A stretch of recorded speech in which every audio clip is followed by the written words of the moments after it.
दलित 10 साल तक भाजपा से पिटता रहा है, जाट 10 साल भाजपा से पिटता रहा है। क्या शैलजा मैडम के कहने पर वो 5 साल और पिटने के लिए तैयार हैं? मुझे लगता है कि भारतीय जनता पार्टी जितनी कोशिश करे, अभी आप देखिए कि 40 से ज्यादा विधायक और पूर्व विधायक। बलवंत जी, एक सवाल इससे जुड़ा हुआ है, थोड़ा सा आप जो बात करें इससे जुड़ा हुआ है, जो आपने एक जी, शब्द जी। इस्तेमाल किया पिटता रहा है, क्योंकि हाँ, मैं जो जितना देख पा रहा हूं कि जाटों से तो भारतीय जनता पार्टी की नहीं बन पाई, अदावत भी साफ दिखाई पड़ी वहां पर, और जाटों के खिलाफ ही जिस तरीके से उसने पूरा पोलराइजेशन किया ये भी साफ समझ में आया। लेकिन जहां तक दलितों की बात है तो गोहाना या मिर्चपुर जैसे कांड, इस तरीके का कोई कांड तो मुझे याद नहीं आता पिछले 10 सालों में हुआ, ऐसा कुछ हुआ था क्या? मैं आपको राजकिशोर जी ये कहूँगा कि जी। भारतीय जनता पार्टी ने एक कार्यक्रम शुरू किया, ज़ीरो टॉलरेंस, भ्रष्टाचार हम्म, के खिलाफ ज़ीरो टॉलरेंस। जी। और लगातार धड़ाधड़ गिरफ्तारियां हुई भ्रष्टाचार के मामले में। आप हम्म, अगर आंकड़े देखेंगे कि तो सिर्फ 2 ही जातियों के लोग पकड़े गए हैं भ्रष्टाचार के हम्म, मामले में, या तो जाट पकड़ा जाता था या दलित हम्म, पकड़ा जाता था। क्योंकि ये दोनों ही जातियां भाजपा के साथ नहीं है, भाजपा को वोट नहीं देती हैं।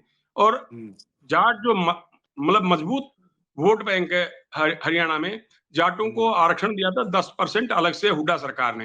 हाई कोर्ट ने हम्म, उसको रोक दिया। भाजपा की हम्म, सरकार आई, जाटों ने फिर आंदोलन शुरू किया। आपको हम्म, मालूम है 40 जवान बच्चे जो आरक्षण मांग हम्म, रहे थे, पुलिस की गोलियों से मारे गए। भारतीय जनता पार्टी के 10 साल के शासनकाल में जितनी पुलिस की गोलियों से हत्याएं हुई हैं, मर्डर हुए हैं, लोग मारे गए हैं, इतना आज तक जब से 66 से हरियाणा बना है, तब से नहीं हम्म, मारे गए इतने पुलिस की गोली से, जितने भाजपा के हम्म, 10 साल के शासनकाल में मारे गए। और जी। सरपंचों को पीटा उन्होंने बॉर्डर पे, आंगनबाड़ी वर्करों को पीटा, आशा वर्करों को पीटा, किसानों को पीटा, जवानों को पीटा, पहलवानों को पीटा। कौन बचा है भाजपा की सरकार में? हम्म, शैलजा मैडम मुख्यमंत्री पद की दावेदार हैं, उनको अपना दावा जताना चाहिए, उनको नाराजगी भी जाहिर करनी चाहिए अपनी। लेकिन मुझे हम्म, नहीं लगता है कि वो कांग्रेस के खिलाफ काम कर रही हैं या कांग्रेस के खिलाफ कुछ बोली हैं, उनकी ठीक। नाराजगी थी। और अशोक तंवर का अब ये आना भाजपा के उस मुद्दे की हवा निकालना है कि दलित हम्म, कांग्रेस से नाराज। ऐसा मेरा चलिए, राजकिशोर जी मानना है। ठीक है, ठीक है। मैं दरअसल कुछ आप कहना चाह रहे हैं क्या बंसल जी? मैं चूंकि मान साहब के पास जाना चाह रहा था, आप क्योंकि कुछ मुस्कुरा रहे थे, आप कुछ कहना चाह रहे थे बलवंत जी की बात पे, मुझे लग रहा। नहीं नहीं, बलवंत जी बहुत आवेश में आकर के एक बात कह गए कि भाई भाजपा के शासन में हाँ, जाट के बच्चे गोली से मारे गए। हम्म, लेकिन उसके भी ना राजकिशोर सर दो पहलू है। अगर हम हम्म, रोहतक में जिस तरीके से जाट आंदोलन के दौरान अ, हम्म, दुकानें जलाई गई, व्यापारियों को आतंकित किया गया, वो हम्म, मुद्दा भी रहा, लेकिन वो पॉलिटिकल मुद्दा नहीं है, वो एक सामाजिक मुद्दा है। और उस तरीके से हम ये नहीं कह सकते कि भाई लॉ एंड ऑर्डर की सिचुएशन में बीजेपी ने बहुत गलत काम किया। वो हम्म, संभालना चाहिए था, वो हम्म, ज़रूर होना चाहिए। थोड़ा-सा तीखे शब्द अच्छा, उसमें इस्तेमाल हुए। जी। ठीक है, चलिए, ठीक है। मैं जीएस मान जी आपके पास ही आता हूँ, फिर धर्मनारायण जी के पास जाऊंगा, क्योंकि आप सिरसा में हैं। जो बात बलवंत जी ने कही वो समझ में आ चुकी, लेकिन मैं थोड़ा सा इसको और आगे लेकर जाना चाहता हूँ।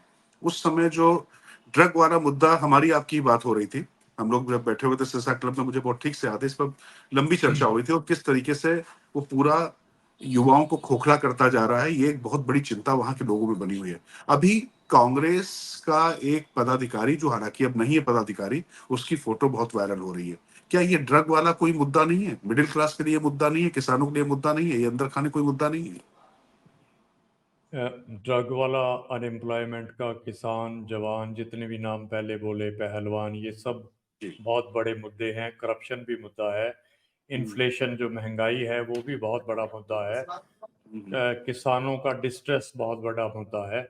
और हम्म, ड्रग में क्या है कि सिरसा में जो काला वाली सीट है, वहाँ जी। पे बीजेपी ने जो जिस कैंडिडेट को टिकट दी है, उसे खट्टर साहब ने निकाला था कि ये और इसका परिवार ड्रग डीलर्स हैं, और उसी को ही बीजेपी की टिकट अब दी है अगेंस्ट शीशपाल घेरवाला जो कांग्रेस से आते हैं।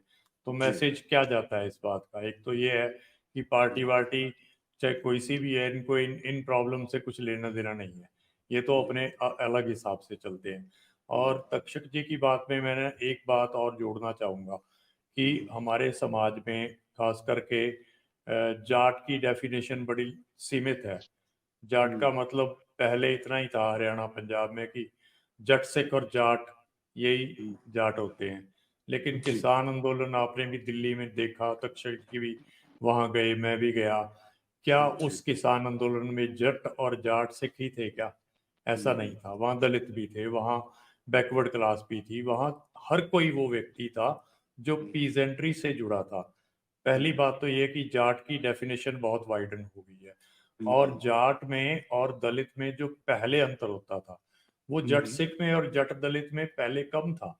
अब जाट में और दलित में भी कम हो गया। मैं घूम कर भी आया हूँ, तो जी। दलित इस चीज से आहत है नहीं कि शैलजा कौन है, भूपिंदर हुड्डा कौन है। उनसे पूछते हैं कि कौन आ रहा है, तो वो कहते हैं जी कांग्रेस को वोट डालेंगे, कांग्रेस आ रही है उन्हें। और कई जो थोड़े भोले हैं उन्हें तो ये भी नहीं पता कि भूपिंदर हुड्डा जाट है या दलित है। ऐसा भी है कि उनका माइंडसेट ये है कि जो पिछली सरकार थी उसे बदल देना है। और बंसल जी ने कहा कि अत्याचार नहीं हुआ। अत्याचार क्यों नहीं हुआ साहब?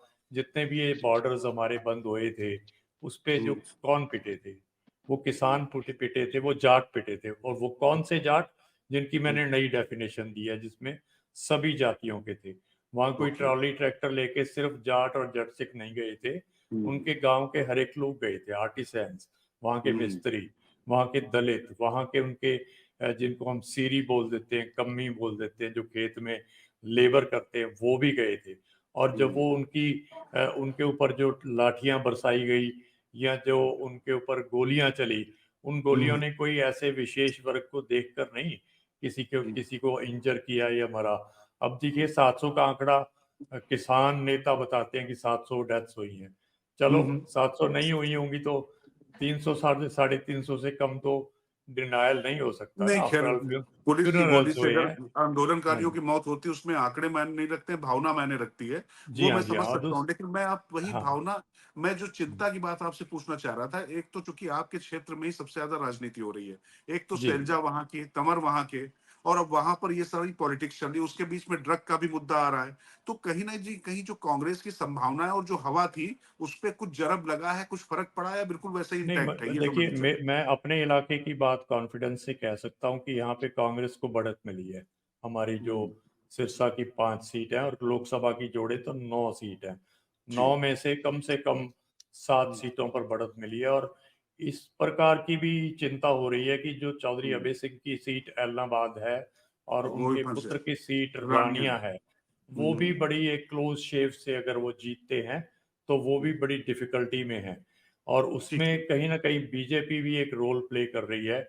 सिरसा में बीजेपी ने अपना कैंडिडेट जो ऑफिशियल था वो विड्रॉ कर लिया, ताकि अभय सिंह और कांडा का बने एक अलायंस, और बीजेपी उसकी सपोर्ट करती है तो दोनों को डैमेज हुआ है। अगर आप ठीक है। अब नई परिस्थितियां देखें तो अगर तो वो कैंडिडेट खड़ा रहता, चाहे 1000 वोट लेके जाता बीजेपी का, तब ठीक है। डैमेज कम होना था। लेकिन उसने ये चलिए। कह के विड्रॉ किया that we are supporting Haryana Lok Hit party HLP को सपोर्ट ठीक कर है। रहा हूँ, और वो ठीक। डिनाई कर रहे हैं। तो ये बीजेपी की स्ट्रेटेजी ये है कि जो रीजनल पार्टीज है उन्हें हम हम्म, एलिमिनेट कर दे। और ये अब की नहीं है, एल के हम्म, अडवाणी साहब के टाइम की है, तो वो भी कहा करते थे कि रीजनल पार्टीज स्टेट हम्म, में नहीं होनी चाहिए। तो कहीं ना कहीं चलिए। मुझे वैसे नहीं मैं लगता आपको कि बताऊं, ये बहुत बड़ा अंतर रहा है।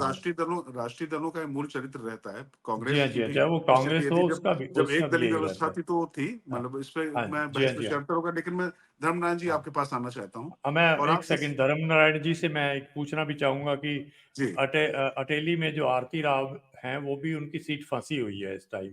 और इसी प्रकार उन्होंने नांगल चौधरी की बात की, तो वहाँ मंजू चौधरी भी काफी आगे पहले से दिख रही हैं। तो वो इसके बारे में बल्कि मुझे भी पता लगेगा, वो फिर से एक चलिए बार चलिए। बताएं।